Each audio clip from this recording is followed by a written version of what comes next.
বাড়িতে আছেন? কে করেন? আমরা ব্লক থেকে আসছি ঘরের সার্ভে করার জন্য। এতদিন ঘরটা কিছু নি পাই আর নেম্বার পতালা কি করিসলো? আর এলা নেম্বার পতালা পয়সা দিবা লাগে না, এলা ঘুরি ঘুরি সার্ভিসিং করা। কিসের সার্ভিসিং করা আছে? সার্ভিসিং কিছু হয়নি, ঘুরে দাও। আমরা ঘরের সার্ভে করতে আসলাম, ব্লক থেকে আসছি।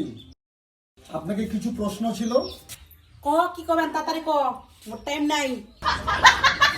বৌদি বলছিলাম আপনার স্বামীর নাম কি?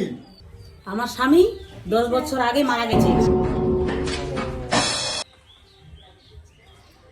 আচ্ছা, আপনার বাচ্চা কাচ্চা কয়জন? আমার একটাই বাচ্চা, বয়স 2 বছর। আচ্ছা বৌদি, আপনার স্বামী মারা যাওয়ার 10 বছর হয়ে গেছে, তা আপনার ছেলের 2 বছর বয়স কেমন করে হলো? আরে মশাই, আমার স্বামী মারা গেছে, আমি তো মরি নাই।